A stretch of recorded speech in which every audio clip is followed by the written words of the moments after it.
good because I hit my head on the top and then I got to the bottom and I kicked my feet and then I hit my head on the top and then I was going like that, dig, dig. Oh, because you're floating. Yeah. Like, yeah. So I got bored. Episode number 19 of British Strength Radio with Britain's strongest man and recent second place finisher at Big Dogs, Graham Hicks, featuring Sam Bollands. What title do I give you? Trolliest bolly in the land. That'll do. You missed Britain's best powerlifter off the list. No, your recent 1,000 kilo total holder. But He's on about himself. He wants that, sorry. He wants that title. I thought you were talking about Sam for some reason. Landed. Right. You do have the best total in the UK, don't you? I do, yeah. The best Wilkes. By how much? I think it's 90 kilos because obviously Luke Richardson has 1,010. Tommy 0.5. He's 89.5 kilos, I think, because I think he did 1,010.5, didn't he? Yeah. He did a world record. So roughly 90 kilos. Yeah. So yeah, we've brought Sam Bollands in on the podcast to make it a bit more interesting, as he seems to have that quality. However, Sam, you are to be on your best behaviour today, please. I'm on the back seat. Last time we did a podcast, that's all I'll say. Okay, so Graham, you recently came back from Big Dogs after placing second to Odell Manuel. Yep. Tell us a bit about how that went. Well, obviously, I'd never done a powerlifting meet before. I've done the Andy Bolton deadlift challenge against yourselves, twice now. Mm-hmm. So I didn't really know what to expect. I thought it would be a lot easier than a strongman comp. I wouldn't say it was any harder. It was just different, having all the kit to warm up on properly was a bit new to me. And just having to be so precise with timing on things was new to me as well. Because like in a lot of strongman competitions over the 10 years I've done them, if we're going to do like a 350 deadlift for reps, I might have done a 250 before it warm up, and over a course of maybe just 20 minutes. Just used to being rushed around a lot more. It's just a different type of intensity. But I really enjoyed it. And, I really wanted to go, 9 for 9. I thought I was more than capable with what me and Bass was discussing and what I was going to do. But, I think I did well. I wanted 1,100 minimum, and that's what I got. So it's just onwards and upwards for me. I mean, like, the squatting was... I've only just been squatting on a bar since June, July time. Mm-hmm. And I got 440, which... You'd only done safety squat bar before that, yeah? Yeah. I mean, even like my safety squat bar was only really an assistance day to my deadlift. So when it was a squat day, I'd come in, do my safety squat bar, and then I could probably fit an event in. I think sometimes I did stones, or I did like a strongman event after squat because it wasn't a big deal. Just come in, did some quick speed work on the safety squat bar, then moved on. Mm-hmm. Whereas now it's all about the squat. And obviously, I have great difficulty getting under the bar, and there's just a lot to take in a very short period of time for me. You were only like 3 weeks, 4 weeks out until you actually got into a correct low bar position because your mobility was lacking so much. And just didn't dare push it too much is probably the way I would phrase it, because it did hurt, and. Well, you've got scar tissue in your bicep. That's kind of what from a previous injury, isn't it? But anyone that ever achieved a low bar squat knows how awful it feels anyway. Yeah, especially if you've got a massive bench like you have, and you've built up the qualities that it takes to have that massive bench. You're then gonna be, compromised in the low bar squat because it's almost the opposite of what you want, isn't it? You want really, really flexible. Yeah, shoulders, of course, and things like that. You don't want tight, massive pecs on the shoulders. But even the bench press, like before this prep, I never benched to my chest. It was all to a board, wasn't it? Yeah, it was to a block, and I measured the range of motion because I did it close grip to a block, and they actually had a longer range of motion than my bench press technique did. Wow! But obviously, it was a lot more triceps, and it was a lot more of an explosive movement. when I used to drop it down, my body would be totally relaxed, and then I would explode and do the press. But when I do bench press now, as you know, it's all about tension, keeping tight, keeping control. I don't relax throughout any of the movement. So that was a very, very big change for me. And like when the reps got hard, I wasn't always sure how they would go, because obviously I'm used to it just being fast and over with in a split second. You know the blocks that you used. Yeah. How big were they? Because obviously you're incredibly short, and your limbs are very small, and you're extremely fat. So there must have been a very limited. We're going to do something today. Actually, I don't actually have a tape measure, but we're going to measure your wingspan to your height. Right. And I've done it with mine, and my arms aren't as short as what you might think. Oh, they're not? No. You've not got T-Rex because you can say that all you want, but I can still deadlift more than you. Yes, that's true. But you've got dwarf strength, which I'm sure when you stood next to me before, we were eye to eye, so I'm not that small. You were stood on the yellow pages, Graham, come on. I might have been stood on the platform. So, I think, just from, if I comment on like Graham's prep into big dogs, like what's immensely impressive and his testimony to how strong he is, don't let your head grow too big, Graham, is that the massive weights he was lifting and the short transition period he had to adapt to powerlifting, to never low bar squatted, to have never benched to his chest, and not really deadlifted without straps. Within 9 months that you had, and you came in and you totaled 1,100 kilos. I know that you struggled with your low bar squat and little bits and bobs. I think it shows that this is like the tip of the iceberg, I'd say. So my heaviest squat in prep, because obviously I was going to see Tom Martin for my squat day, because no disrespect to the guys in my gym, they're all great, they're really helpful, but none of them could knee wrap me, and I had no idea how to do knee wraps. So I'm going to the biggest powerlifting show in the world, and I don't know how to knee wrap. So I messaged Tom. He kindly made space for me. I went down there every Monday, and the best squat we achieved was a 410, and it was max.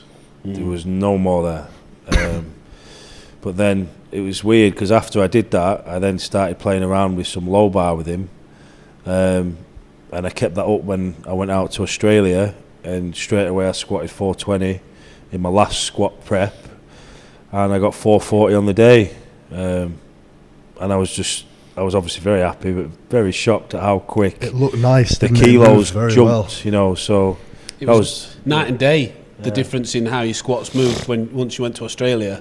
I remember estimating, you look at people's training, and you were like talk of the UK in powerlifting. Yeah. What do you think Graham's going to total? And I was honest, I saw you 410. I thought best case scenario was 420 before you went out to big dogs. And then you had a couple of sessions with bars, got it to click, bar position in the right, and that's all it took to then have 30 kilos from what your max was, and you still look like you had more in you. Yeah, because it's like anything when you lift, but squatting is a big confidence thing. I knew when I did my 400 opener, for example, that I could squat 400. So the speed was there, the confidence was there. When I went out to do 440, I believed in myself, but there's always that percentage thinking, shit, can I do this? This is 20 kilos more than I've ever done. So. You were getting used to knee wraps, you were getting used to a new motor pattern with a low bar squat, bar positioning. Like I had Bass, because Bass couldn't come behind me. He was stood to the side of the platform shouting at me, lower, lower, lower, lower. Until the bar was in position. And he's like, right, there. And if someone didn't instruct me to do that, it would never have got that low. Yeah. And that's something that I've just got to take away, which I have took away. And I know that when I squat, if I'm comfortable, it's too high, basically. So with all that being said about how this is really uncharted territory for you, I mean, Marcos has actually written an article for the upcoming issue, which is out tomorrow, which will be in the past when this podcast comes out. But he said that he's pretty sure that you'll go 1150 next time. you compete. So he's got confidence. The guy who runs the meet in you, and I think that with what Sam's just said there, he's right to have confidence. You know what I mean? Your potential in powerlifting being that this is literally your first full meet, which is absolutely crazy. It's like fucking going into bodybuilding, doing the Mr. Olympia as your first The show. thing is, though, also, 'cause I know Graham's not one to make excuses, but you moved house once or twice. No, I moved house. We had a little girl, and I started a new job. All in the space of this six. That was the last 6 month prep. That was probably. She was born. Christ. I'm looking at you now going, what have I just said here? She's only 5 months old, so yeah, she was born 5 months ago. I started this new job. Right in the thick of prep. Yeah, I started the job 4 months ago, and we moved house end of September. Do you think the fact that you've done Strongman, it must have, has made the prep for powerlifting easier for you though? There are less events to focus on, so therefore there are less fitness attributes to focus on because your actual cardiovascular fitness and things like that don't come into play. Do you think that it made powerlifting seem like less of a big deal? Were you nervous for the comp even? I think maybe it did make things easier, but because they were easier, I was even more laid back about it. But with Strongman, I have to fit in so many things, and obviously they contradict each other. So if I'm doing heavy stones, heavy log, it's going to affect deadlift, it'll affect squat, it'll affect bench. And it was really, really difficult over a number of years, and I found my comfort zone in training and how to train for it. Powerlifting, I went with Baz, and he guided me, and yeah, we had some problems, some bumps, but I actually found that when I trained 3 days a week, that suited me, and because I could only train 3 days a week anyway because of stuff going on at home. Mm-hmm. That it was perfect, and we had very few bumps, like I say, apart from my mobility, which we always knew was there, and that, and it's even now, it's not going to go away. It's something I've really got to just try and keep on top of. But my deadlift was great, my bench was flying, and my squat was strong. It's just obviously the positioning side of things. But I do think the Strongman definitely helped. Did you train 3 days a week simply because that's what Baz told you to do? You're both coached by Baz. I know Sam trains 4 days a week. No. Or is it because of the home situation? Yeah, I was given 4 days. Just didn't do the second press day. My daughter swims on a Friday, and it's nice to go and see her swimming. So. I don't really know if I'll go back to 4 days. I will eventually go back to 4 days, but I've just got to be a little bit more flexible and managing life. Yeah, manage life at home. Would you say? I would have thought that from the outside looking in, and I only comment because we talk a lot we talked a lot in your prep, that you probably found it easier with talking about the Strongman powerlifting, easier the powerlifting training, but what was tricky is there was such high expectations, so the pressure, his first competition was Big Dogs, the biggest platform to do powerlifting on, first ever competition, and there's all these, everyone's talking in the UK, all-time world record, everyone were talking what's going to happen. So there were pros and cons to both sides. From the outside looking in, you could see that maybe the training was easier, but there was a lot of pressure. Yeah. Did you get nervous on the day, or did it seem like a bit of a small event in comparison? It did feel like a smaller event. And I don't really get as nervous like I used to anymore. Like even in the big arenas with Strongman, it's rare I get nervous now.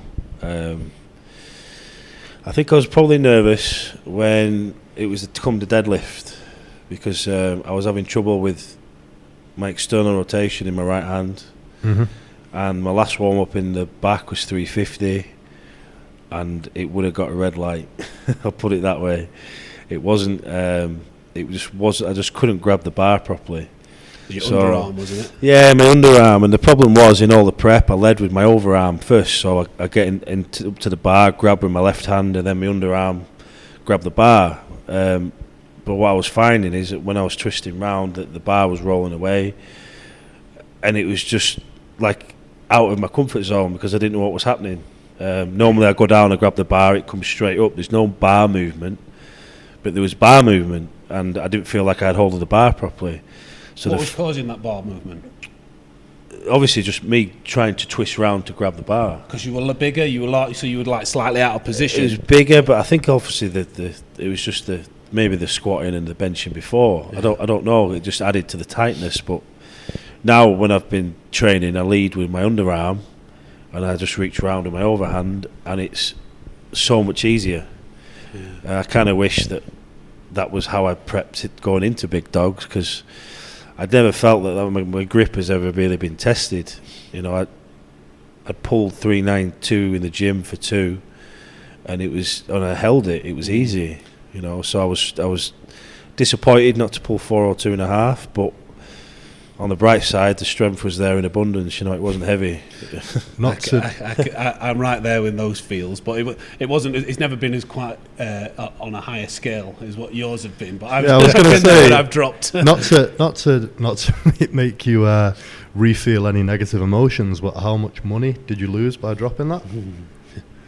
Yeah, 12 I think it was 10,000 Australian dollars. So it was like just over £5,000. Okay. I mean, obviously it could have been worse, but it's still pretty bad. The thing was, you know, like Odell squat is 470, and he shocked everyone. And I know some people have their opinion about it being high, not being a rep, but he got it. Mm-hmm. And then I didn't quite do as much on my bench as I was hoping. So he had a 20 kilo lead going into the deadlift. So I think we both opened on 380. I then went 390. And he failed 400. So had he pulled 400, he'd have won. He'd have got 1130, which, you know, as we know, is massive. So he just gave me a lifeline, really. I kind of think if I'd have won that, it was him losing it anyway.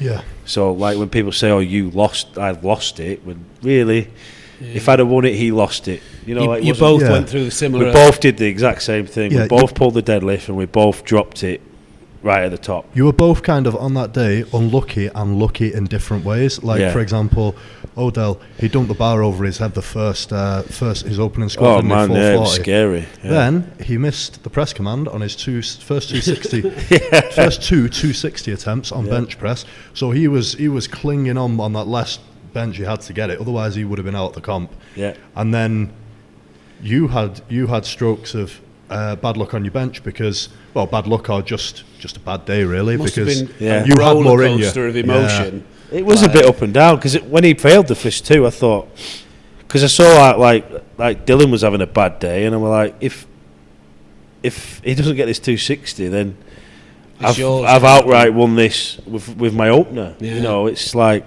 and then he got it, and I was like, shit. But you know, like to me. Like the thing was, like there's a lot of excitement about me being there, but like to me, when I look at Odell, he's a powerlifting legend, so he knows he's done powerlifting for a long time. He should be familiar with this command stuff. Yeah, it was a bit of a surprise to see someone of that caliber. Yeah, to see someone at his caliber doing this, because that's all that happened to me on my 275. When I went out there, I started to overthink everything, and it just made everything go out the window. And when I pressed 275, I can't remember what you call it, but when you heaving, I did like a small heave, and then when I came out for my third attempt, I just couldn't get anything together. I didn't even get it. I was nowhere near getting it. You know, that was the biggest thing for me. It just went from a very confident lift to like, I ain't got a fucking clue what I'm doing lift. You talk the comparison of the competition day from Strongman to powerlifting. You said that like the procedure, the timings was something that you'd not experienced, and that was unfamiliar. I think like a debate that people have is, you know, how fatiguing is it? Did you find it? How much did deadlifting after a heavy squat affect you? Because these 2 different arguments, because obviously you've done 3-day events in Strongman, and when I used to think you know, when somebody's going to question, but is Graham going to be able to pull big after he's done a heavy squat? It's like, well, he's done 3-day events where he's like put his body through hell before lifting these weights before. So I always thought that wouldn't be something that you'd struggle with. But how did you find it after squatting 440? Did that make a significant impact on your other lifts, do you think? I think it affected my bench. You know, I was explaining earlier that I got rear delt pain in the warm-ups to my bench press. But physically, when I did my deadlift, I even said to Bass, I said, these are easy. And then you can even see in the video, like when I pulled 390, I've never pulled 390 that fast in my life. Yeah. You know, and it was easy. I could have probably, if I'd have been strapped to that, I'd imagine there was a good few reps that would have come out of it.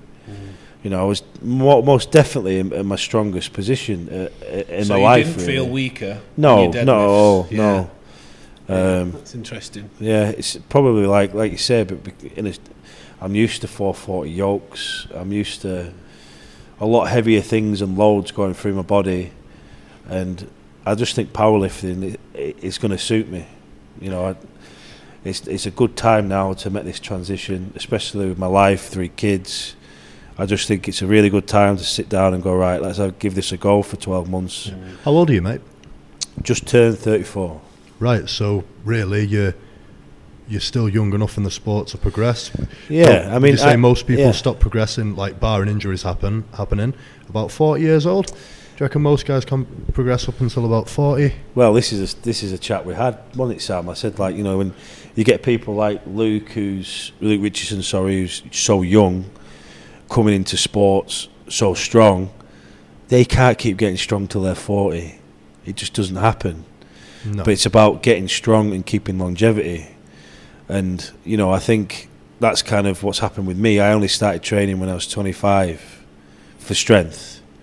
And I just gradually got stronger. I got injured and I was maybe 2015, 18 months, I was a wreck. You know, I couldn't really train properly. And that was all because of a bad back and a hernia. That all went away and I started training again. And, you know, like, I had very, very little knocks for 3 years. And the progression I've had has been fantastic. And if I can have 12 months now of training squat, bench, deadlift and be patient with it and not have any setbacks, then 1150 is I think what will make it's your style and approach to training and how much you can continue to progress. And, you know, we obviously train the same way because our coach is the same, and it's the same thing that I talk about. You know, it's training in a way that is safe and effective, that reduces or minimises the risk of injury. You know, we're not going to super high percentages all the time. The way you train, there's absolutely no reason why you can't continue to keep getting stronger until age eventually becomes a factor. Because you train smart, you know. It's smart training is definitely the thing. You know, it's overlooked massively. You coach people online, I coach people online, and I do have the clients that are always begging me to go for a max lift, or I send them something and they'll comment saying that's light, and then by the end of the week they're knackered. You know, it's you can't go heavy. You know, and there's a reason why I program a light squat when they've got a heavy deadlift, because you can't do both, especially when I know when I get to know my clients, and I know that some of them work nights, some of them work long physical days, some of them have kids, some of them have just had babies. I try and take all that into consideration the best I can. And I think that's more pronounced the further on in their career they get, like the powerlifting quote-unquote career, because the stronger they get, the less they can do like a heavy squat and deadlift the same week. Like the stronger you get, the more recovery you require. I think beginners sometimes, like with just linear progression, where they do like heavy on all three in the same week, sometimes it works quite well. Do you know what I mean? If your max is less than 200 kilos for all three of your lifts, then you probably can get away with having intermediate, you know, going to you can have a fairly heavy squat and deadlift session in the week. But if you're a 300 kilo plus lifter, no. Like the amount of times that I've tried to do that and it has not worked, just loads. Do you know what I mean? You've got to, like you say, you've got to put them on opposing weeks kind of thing, haven't you? Yeah, of course. I used to, when I did Strongman, working a lot with Delroy McQueen. Delroy helped me so much when I came back from injury because I was so lost. And he just made me do a lot of speed work, and it was something I kept because when I wanted to do heavy stones or heavy logs, or there was something heavy that week, I couldn't do everything else heavy, so I would do speed work, 8 to 12 sets of 3, minimal rest, and I thrived off it. You know, that's kind of where I got a lot of my explosive power from. Not only was I strong and I was quick, I then got explosive, and you know, that's something that a lot of people overlook. Yeah, it helps you to recover really well. Yeah, you're actually getting a lot from the session, but your body's recovering at the same time. That's why a lot of people say that's why one of the reasons why Westside works, not necessarily because you're gaining the speed, but because that whole day, it's almost a recovery day. Yeah, so I think it's like a tool. It's active recovery almost. Yeah, it is a tool that can be used to practice a movement pattern, to not be fatiguing to you, and still, you know, you're still in the gym, you're active. And some people, they just like to be in the gym training. They don't, you know, for mentally, they need something to do. It's not something that I have in my own training, but you can definitely see the benefits as long as it's prescribed correctly. Especially the stronger you get, I'd say. The stronger you get, you know, if you want to train 4 times a week, but you're as strong as Graham, you know, you might want a speed day in there to help with explosiveness and not fuck yourself up. Yeah, I guess it's like having probably an awful analogy of mine, but it's like having a car with the same body and everything, but you keep upgrading the engine, which is kind of what you're doing. It's going to have more wear on the parts and the body, isn't it? Yeah, chassis. Yeah. Especially, yeah, if you know, and you've got a chassis that's as tiny as Graham's, and you got an engine that's as big. It's like having a V8 in a Fiat Cinquecento.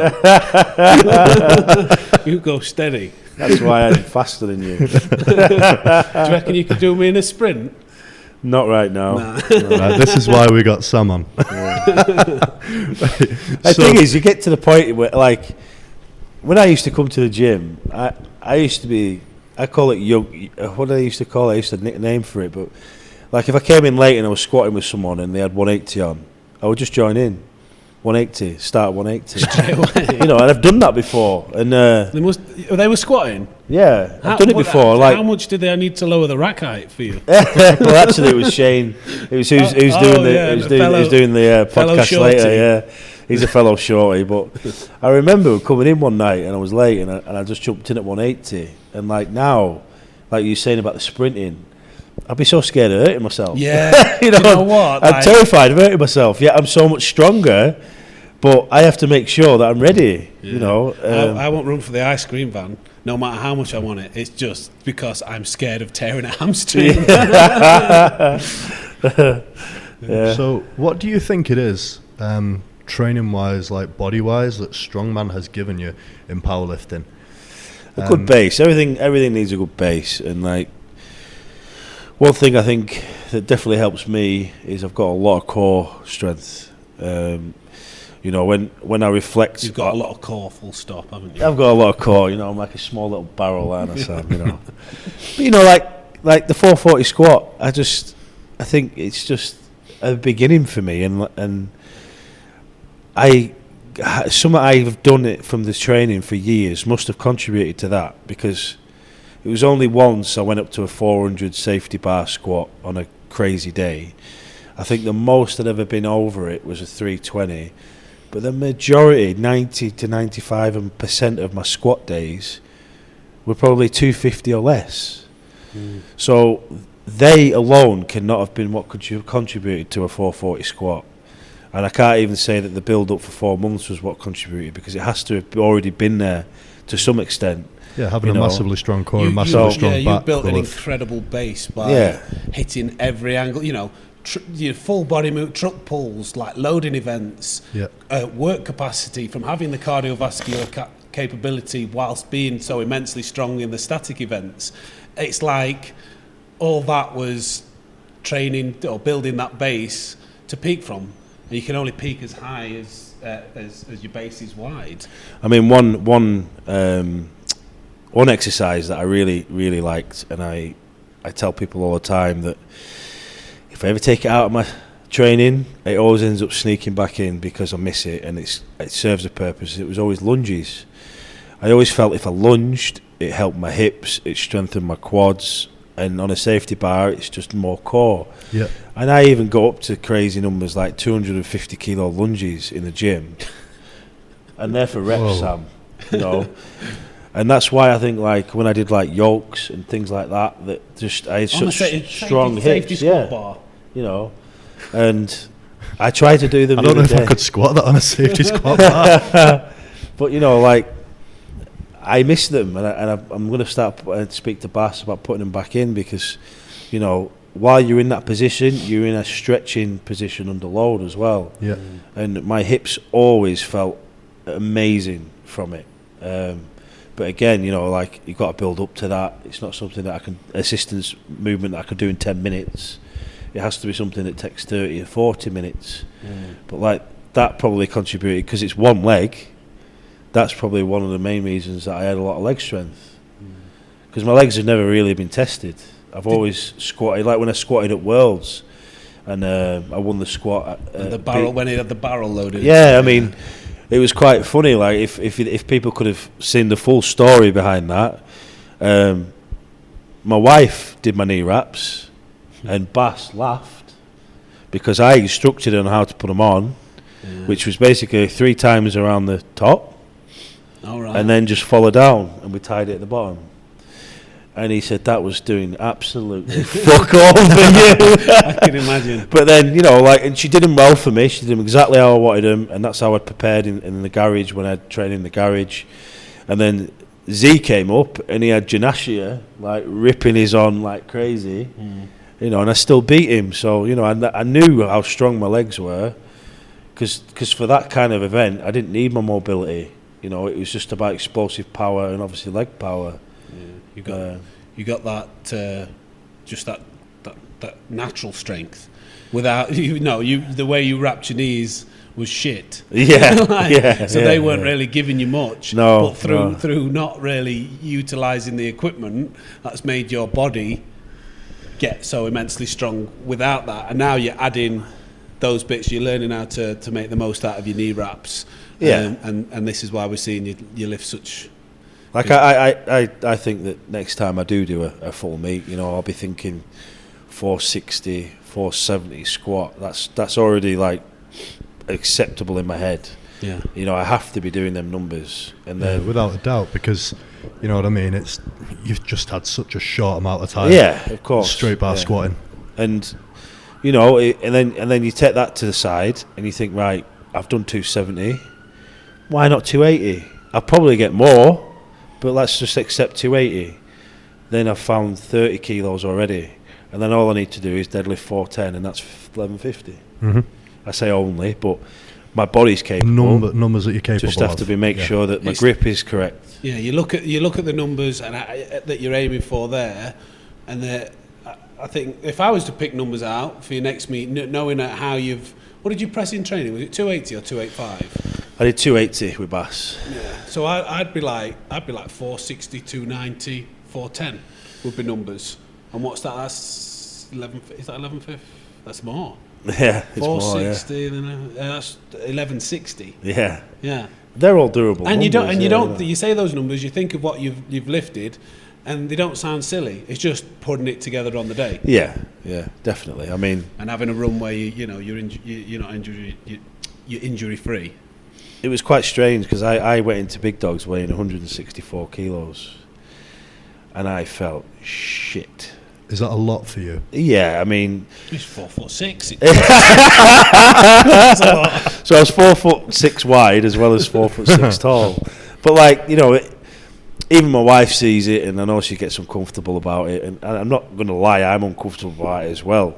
You know, I mean, I think I got to Australia, and Bass weighed me, and I was 158 or 159 kilos, and he's like, right, let's get you to 165 by big dogs. And I looked at him, I was like, what the fuck is he on about? You know, I'm happy here. What, you know, but obviously I ate a lot and we trained and I rested well and I put on like 5 kilos, but I did feel bloated and I didn't feel healthy.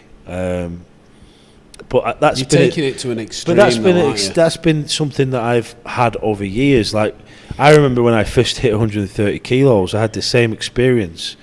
I was out of breath, I felt fat, I just felt sluggish and was tired, and I got used to it. And then the year after, I ended up at 140. Same thing happened, and you know, you go up, you come down, you go up a bit more, you come down, and like, I think now I went down to 150-ish, and then I've come back up to 154, 155-ish, and I'm still fine, and I don't feel too out of breath, I don't feel shit, I feel quite healthy. But you put another 5 kilos on me, I feel like I'm dying, you know. Yeah. You're going through the same process of, I think you do exactly the same as me. You bulk into a competition, then afterwards you cut off some body fat, and then you bulk back up to your body weight. So each time that you're going up to your max body weight, you are a leaner, but a better ratio of muscle to body fat, and more comfortable at that body weight. So the next time you go up to 164, you shouldn't feel as slow and unhealthy. Is that what you're saying? Yeah, but I'm pretty sure being that weight all year round won't be healthy anyway. Oh no. And on that note, so you've just mentioned like you get uncomfortable about the weight and you feel unhealthy and this, that and the other. You mentioned your wife does, you're a family man. So obviously all of us at some point have considered like what happens after this. So do you have, let's say in theory we do progress till we're 40, you get to 40 and you say, right, okay, if I do continue to compete, I want to be healthier, you know. Do you have like do you have an exit strategy from being 164, if that makes sense?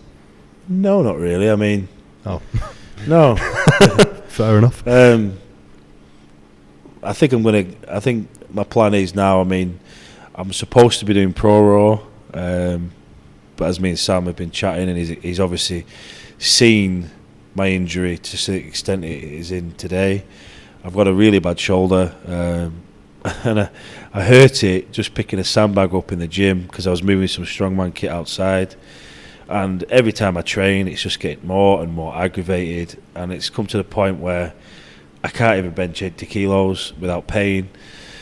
So I think my plan now will be, while I'm in this position, get the weight down again, get some bad weight off, and when I do start building up, like Sam has explained, when I get to 160 again, or 164, I'll be a better version of my previous 164.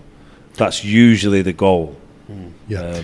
So I guess what I mean is, like, when we consider our powerlifting, strongman, etc. careers to be bodybuilder after this. What I mean is almost like a bit like what Ed's done, where it's like afterwards, after you've done all the competing and the achievements, do you have like a strategy for health, or a theoretical strategy for health? You wanted to be a circus strongman, but like dwarf at the same time. That's what I thought you were aiming for. No, I mean, I don't know. I mean, I've never really thought about life after lifting. You know, I'm always going to lift. After 40, there's masters strongman. Who knows? I might have a go at that. There's always something, and I think, like even before we did this, I went to the gym anyway. Mm-hmm. Gym's a part of me. It's part of who I am, and it's my release to everything in life. You know, it makes me feel better about myself. It's usually a good de-stress. My son might start getting to an age where I can start. My body weight will come down. Just the body weight. That's all I meant. Down, you know, I can't. It'll come down naturally. I think it'll just, especially with age. Yeah. I think I'm hitting a period now where, you know, I react well to a good lot of calories, and you know, I am big, you know, and I think if I try to get down to sub 140, it would be a humongous challenge for me right now. Obviously doable, but what the repercussions of that will be, I don't know. How much strength you'll lose, you mean? Yeah, because the period of time of having to be in a calorie deficit to get there, I'm not going to be strong. So, you know, my 105 days are definitely well and truly past, that's for sure. So speaking again of family, you've just become a new father for the third time? Third time, yeah. And how do you balance family life alongside? So like my basic routine for the week is I will normally train Monday, Tuesday, Thursday, Friday, and with my job I have flexi time, so I can go at 3 o'clock. I tend to get to the gym for about 4.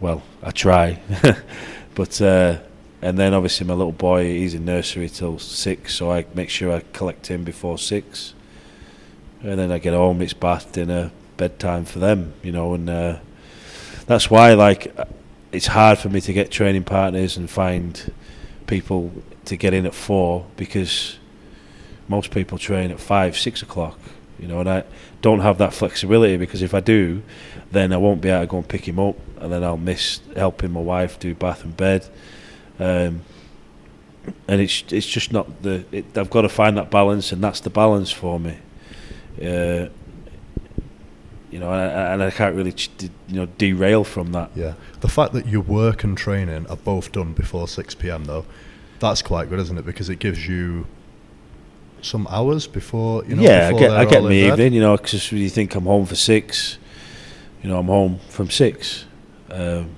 Them gym days. Yeah, it's better than a lot of people do who don't have this, strength sports to consider. A lot of people who just have a career, they're gone all day, and they're not home till like 8 o'clock at night. You know. Yeah, that's something you've kind of created yourself through like your own. This is a product. You've got to this position because you earn money in other avenues, online coaching, which gives you it's through your own hard work. Well, half and half, because you know my job contract is 37 hours a week, so Monday to Friday is 7 till 3. That's 37 hours, I think, give or take.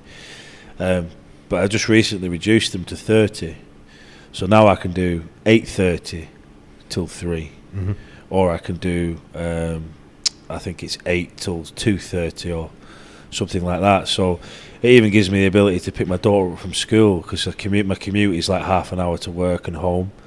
So you know, I do have some sponsors and some avenues, money coming in now. I don't think I'm in a very big hurry to go back to 37 hours. I think I'll be actually looking at the next option, which will be reducing them to 24 hours. But yeah, we'll just see what happens. You know, I am at the point where I do want to spend more time at home, and I do want to train more. You know, I just think the opportunity is starting to arise that's going to enable me to do them things. Yeah. So many questions popping into my head while you're speaking here. There's so many avenues we could go down. I want to talk about this place, but I also want to talk about what you just said there. The kind of, I don't want to say dream because it sounds so corny, but the whole avenue of being a strongman powerlifter full time. Is that something that you would ever consider, or is your work life something that you want to keep there because it's so stable? The difficult thing is I have a very good job, and the job, unless I did something crazy stupid, is going to take me through till I retire. Of course. And, you know, around here, that kind of job, you know, it's well paid. I would always do my best to cling on to it. Even if someone came in with some crazy money, I would find it really difficult to separate myself from that, because I've been there 16 years. You know, that isn't something that I can just walk away from and then go back to, because I think if I left, going back isn't as easy as probably it would be for some other businesses. Yeah. Getting into BAE systems is quite difficult. So yeah, you know, like I think if my perfect situation would be that I do the absolute minimum hours that I'm allowed to there, and all my bills are paid for through the avenues outside of work. Yeah, you know. Of course. Like you say, that's going to take you into your 60s potentially, isn't it, that job? Whereas of course. Yeah. Powerlifting strongman, when you're done, unless you've got other avenues within powerlifting strongman, you never know what's going to happen, because you could drown in a puddle. You know. Yeah. Some people call that a swimming pool now. So you've got a good long-term, safe career. Exactly. You know, like some people, like I look at Shane, who's going to do the podcast. He's actually warming up to do the podcast now. Make sure you ask him why he's a criminal in his podcast. But yeah, like, I look at people like Shane and I just think, could I have potentially do what he does and coach full time? But you know, I'm in the position where I've got 3 kids to feed, 3 mortgages at the moment because I've got 2 other houses that I rent out. I would just not have the balls to do it, you know, because you got to I know, family. You know, I know that like there'd be more money out there to earn should I leave BAE, but at the same time, BAE can sustain me till I retire. You know, my kids will probably have kids by the time I retire. But at the same time, I don't think you give yourself enough credit there in terms of what you just said. You don't think you'd have the balls to do it, but you have your finger in quite a lot of pies. If you think about it, you've just said that you have 2 other houses that you rent out. Yeah. You've got this place, which kind of almost pays for itself in that people are coming in and they're paying. So you're a would-be businessman, really, as well as being employed, aren't you? It's almost as if you've taken on a lot of projects without even really meaning to. That's why I say through your own hard work, you've created this scenario and position where you can be home for 6 o'clock after training. Yeah.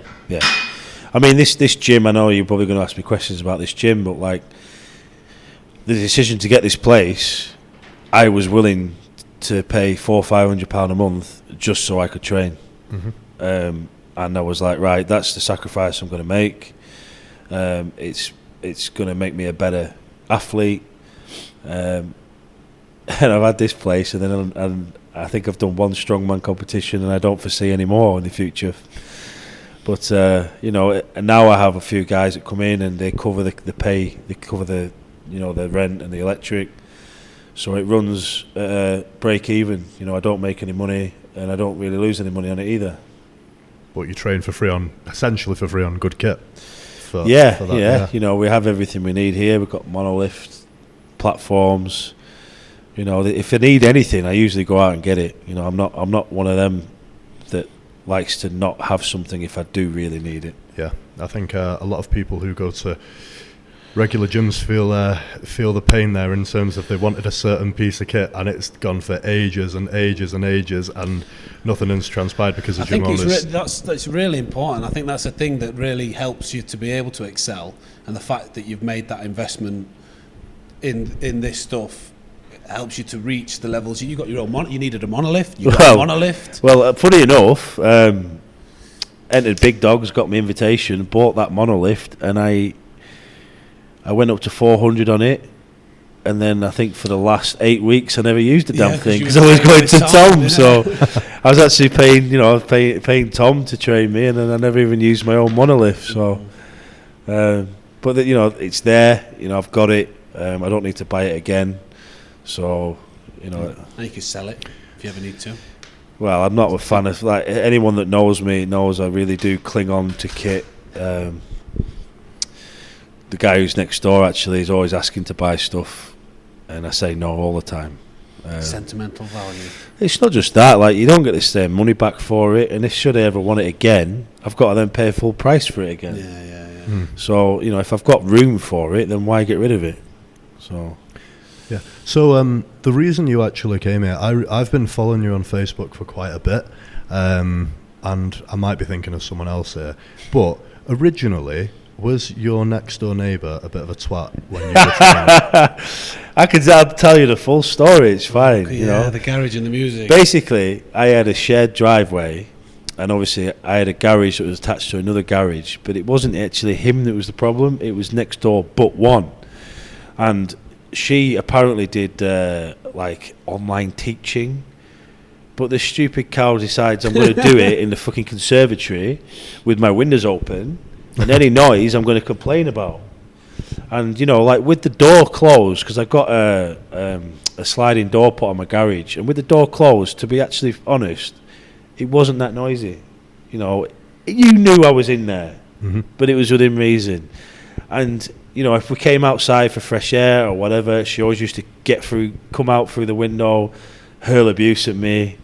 You know, I used to tell her fuck off all the time, and you know, she was just a very strange person. And what's her full name? well, this one particular time, she came up the drive and opened my door, and I was doing, I think I was doing an Atlas stone at the time, and she's like, "Do you need to lift that flipping thing?" And I was like, I was this shock that this woman had just come down my drive, opened my door, and then decided to hurl abuse at me. I threw my frigging belt at her and it whacked her in the face. And it just sat there on her shoulder like a parrot while she carried on talking. And I was just like, and then I got a bit carried away because she never actually came in. I shut the door and then she opened it, and then I shut the door and then she opened it, and I was making jokes about she's come for a workout, you know, like while she's trying to tell me off. And I just said, "If you don't get off my property, I'm going to phone the police." And then the next particular time in a confrontation, I was doing the Atlas Stone again, but in the drive because it was a nice day. And you know, we had these like these Strem Shop rubber matting, and they're like 1.5 inches thick. I doubled them up. You know, if they were going to do any damage, my driveway would have been smashed. And I'm doing this stone, and I look up, and she's hanging out of a window filming me. So she'd actually got to the point when she started filming me lifting, but my little girl was 2 meters away from me. So I just then started to say, "Are you a paedophile?" You know, like, because this woman was really getting under my skin, and to the point that I really didn't know if in doubt, call them a nonce. So that was it, though. I was like, if you film me again with my daughter without my permission, I'm going to chuck this stone through the roof of your car. And then the police came round to my house because of aggressive behaviour. But what was funny was that the police came in, obviously knew who I was, and all they wanted to do was pick up this Atlas stone. And he had a go, and then so did she start filming the police? We had a right joke because they said, "There's absolutely nothing that we can do here. You're doing nothing wrong. Obviously, I'm going to ask you, have you been threatening towards her? And if you say no, then there's nothing I can do." So I said, "Well, yeah, of course. I haven't said anything that, you know, I don't know what she's going on about." Just called her a nonce. But I said, "I do want you to go round and tell her that she shouldn't be filming my daughter without permission." So that's a good point. This was because I can imagine, like, on a serious note, that would piss me off if someone started, even if it was by default of filming me. Do you know what I mean? It's like, you get pissed off. You're on your own property. Yeah. The thing I noticed with me is I can be very defensive of like my wife and my kids, and you can see it. If I get pissed off when it's something to do with them, I'm 0 to 100 real quick. But if it's something that's directed at me, I'm very laid back and I'm very chilled out. I deal with it really well, but you know, I am very defensive of them. And after that, we never really had any problems with her. We just never spoke to her, and she never spoke to me. And she would do everything to not look at me and avoid me in any context she could. Like if she walked past me in the street, she'd actually cross the road. So how long was it from that altercation to you moving? It wasn't actually that long, you know. And was that the main reason? Or no, it was never the main reason. It's just I got showed this unit, and I was like, this unit's perfect. I had it in my head exactly how it is now. Was literally within 5 minutes of walking in, and I said, platform, runway. That's exactly what I said I was going to do, and I think within a week it looked like that. Yeah. I made a few calls and got people on the ball real quick. I think within 2 weeks of signing the tenancy agreement, we were in training in here. So you get all Santa's little helpers that you used to work with. So minions, you mean? Yeah. Have you got any questions on your phone there? Or is that yours, Sam? The only question I had was have a look again. My followers was, what was the first person thinking who milked a cow? Not really on topic. Good point though. But let me have a look. I can't even go with that. What was the first person? I got asked the question that you put these questions things up and you get asked some ridiculous shit, but one guy asked, why do I wear my belt backwards? And the simple reason is because, you know, my stomach's bigger than it used to be. Incredibly Oh, come on, man. But like you had your belt earlier and you try to do a deficit, so I was explaining that when you have the buckle, the belt doesn't give where the buckle is. So if you put it around the back, then when you have the obviously what is now is the front of the belt on your stomach, it gives, so you can get down to the bar a lot easier. Right. So wherever the lever is, the belt itself doesn't give, but the opposite side will. I noticed that when I was watching Big Dogs, when I was watching you deadlift, you struggle to get down to the bar, don't you? Oh, yeah. I know there's the issue with your arm, but you looked like you struggled to get down to the bar. I think that day I drank about 5 litres of water. I even said that I'm thirsty and I'm bloated. Because it was really warm inside, and when I didn't really think outside the box too much about it, because I'm used to sweating, I'm used to hydrating myself, but you know, I was really hot in there, and my t-shirt was soaked. And I think it was when we started warming up for deadlift, I took my shirt off, and I sat there without my top on for about 10 minutes, just trying to cool my body down and get some water in. And I even said to Bass, I said that I feel so swollen and bloated in my stomach because all I've done is drink loads of water after this bench press, and it ain't going anywhere. It just sat there. Yeah. And I did really struggle to get down to the bar, and actually the better sets were the ones you saw. The worst ones were in the warm-up room. You know, I was really struggling. Could you clip when I get like that, if I drink or eat too close to a deadlift session, it feels like I'm regurgitating as I'm going down to... Yeah, it felt like the water was really high up, you know, almost nearly near my chest. It was just... That would have been really... And I could feel it slugging around, you know, when I'm walking. I was like, I'll just feel like I'm just a chamber of water. I don't have that problem because I lift sumo, don't I? Yeah. What do you think about that? You don't really deadlift. What do I think about sumo? Well, but both of you, I'm ready. What? I've never really tried sumo, but I have one pretty clear view of it. You know, you have equipped lifting and you have unequipped lifting. You should have sumo lifting and normal lifting. Mike, do you want to? Because it is different. It is different. It's different. I know. Here's my take on it. Right, it's perfectly within the rules. It's not cheating, but I classify it as the same as a massive arch on a bench press. That's perfectly within the rules. And it's also not cheating. It's also not cheating, but it is not as impressive as a normal bench press or a conventional deadlift. I think when you started powerlifting and people like set out the rules, they didn't expect somebody to figure out that if they change their biomechanics and put their feet out and they took advantage of their leverages, it would be easier for certain people to sumo deadlift. And I personally don't think it's cheating, but I just don't find it as impressive as watching a really heavy conventional deadlift. Yeah. I think it would be interesting to see. The only time I wouldn't really like it is if someone broke the all-time world record with it. Well, I think it's been done a few times, hasn't it? Do you know what I mean? The deadlift record has been, all these, well, what's his name? Callier. Woolham Callier, yeah, who Tom coaches actually now. You know, he's pulling massive, ridiculous weights, 420 at under 100 kilos. Yeah. Yuri Belkin. Yeah. And yeah, it's like really impressive. But do you know what'd be more impressive if they did it conventional? I mean, I think you're ending up getting more good sumo deadlifters these days. It seems like there are anyway. Do you know what I mean? It seems like it used to be. Actually, I might just be talking shit here. Never mind. Right. What example are you going to use then? No, I was going to say, like, it seems like you've got more good sumo pullers these days, like, coming through the ranks, and it's almost like more people used to pull better conventional, and you had more records conventional. And that might just be how it seems, so that's hence why I said I might just be talking shit. I think maybe just social media. How did my podcast start popular? fucking talking about sumo anyway? But we're discrediting it. We're doing. But what I was going to say is, it'd be interesting. You're giving it a service by talking about it. It'd be interesting to know, if anyone does know, when it actually got introduced into the rules. Because obviously Ed Cohen did it, and that was ages ago. But I don't know of anyone.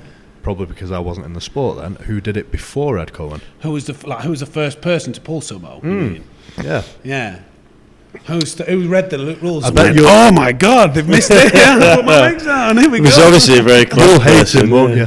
He'll be like your Like your least. You can find out. No, You like, can like name I him and say, shame him. I don't hate on it. I classify it just slightly differently. Yeah, well, I say if you want sumo to be banned, just do strongman. Then it is banned.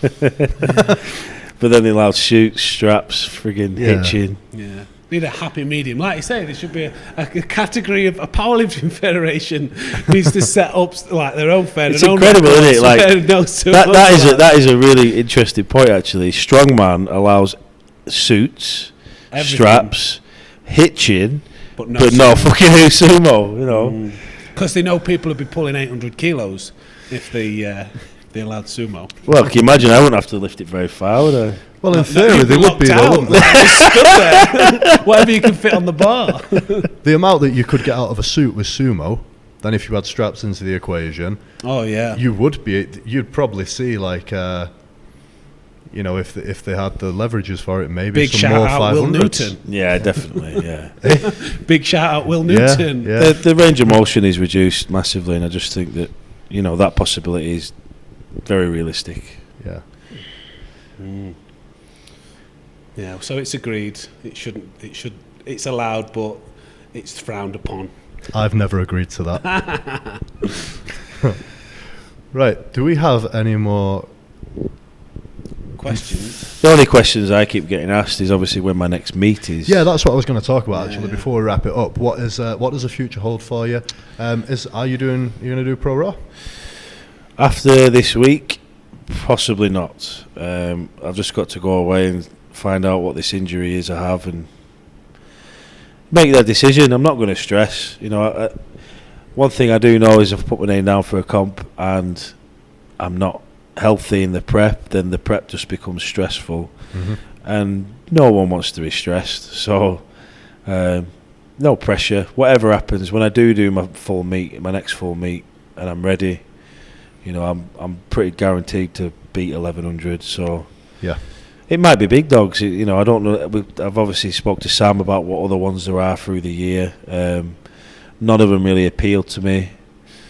I obviously don't think I'll be doing any strongman anytime soon. So, maybe I'll just enjoy Were you it. entered into the log? Well, I have my invitation. That might be something that I do. I can because I'm going to really take a back step with my training. But imagine having 12 months prep for big dogs. Yeah. I literally like anything that I've got issue wise, I can iron out while I'm doing these lightweights.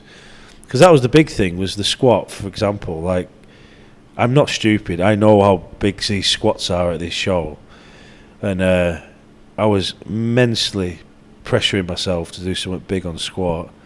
And while trying to learn how to squat, use knee wraps, low bar, I was getting heavier every session. I think there was a period where I never squatted less than 350 for like 8 weeks. Wow.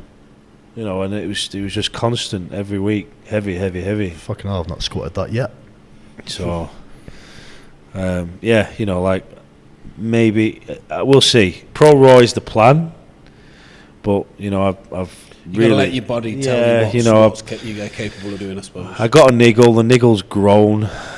It affected bench, and now it's affecting squat. So I need to either see someone about it or give it the rest it needs.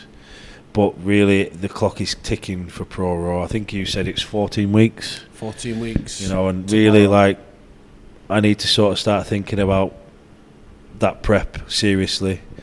And I go away soon on a holiday, so I'm going to be back New Year. So that leaves me, if I do go to ProRaw, that leaves me 8 or 9 weeks prep, which, as you know, is not very much prep at all. So I don't want to give myself any excuses. I'm not one that goes, right, I could have done it if I want to do it when I'm ready. So if I'm not going to be ready, then I'm not going. So I think that's a good lesson for people to learn from someone of such a high calibre as you. You've really chilled. Very chilled. In your approach to this. Yeah. Do you know what I mean? Yeah. You won't be overawed by anyone else's expectations, by a set date or anything like that. You will literally you do this because you want to do it, and you always keep yourself chilled. And yeah, you've got to. I think I've done it a long time, and one thing I always try and tell people when they're new into it, you've just got to enjoy it. If you don't, it's like the common, I'm going to the gym in the new year to lose weight type of scenario. These people go, they don't go because they enjoy it. They go because they think they have to go, because they have to lose weight. And then them same people are going to be there 6 months later. No, they're still paying for the gym membership, but they don't go. And it's the same approach I have to my lifting. You know, I try and do it because I enjoy it. I don't do it because I have to do it. So I don't have to defend my title at Britain's Strongest Man. I don't have to do ProRaw. I do it if I'm ready. You know, and I knew I wouldn't be ready for Britain's because A, I was going to do big dogs, and B, I couldn't put the training in that's needed to defend my title. I could go and have probably a good day, but I'm going to get beat. And then I'm going to be the person that sits there and go, well, you know, I wouldn't have got beat if. But I don't like that approach. That's the key to longevity as well, I think. Not forcing yourself. You know, it's all right saying, oh yeah, you could break the all-time world record if everything fell into place in a short period of time for ProRaw, which is in 14 weeks. But equally, by trying to force this, you could fuck yourself up. Yeah, definitely. And you want to be thinking a year down the line, if you had a better prep, you could be like smashing the all-time world record from just taking a safer, longer approach. But you got to let your body tell you what's going to happen, really, I think. I mean, this is the beginning for me, I think. I do think it's the beginning. Shane, can you get that for me? Look at that. You've got someone. He's coming to pick that log up. Yeah, sorry, Alex. That's fine, mate. Got a log that's been carrying dust in my gym for maybe 4 months, and he's an online client, so he's coming to collect it. So he's probably lost. I'm surprised you didn't get lost trying to find it. Well, but Google Maps is a great thing. Google Maps is a great thing. Actually, toward the end, it told me to turn. I missed the turning, but if I would have turned where it told me to, I got lost. But then I just happened to see the two places. What was it? Cooks and the. And I just saw it and I thought, right, there it is. This is boring content. Who did you vote for in the election? What a brilliant way to finish this off. Flip me.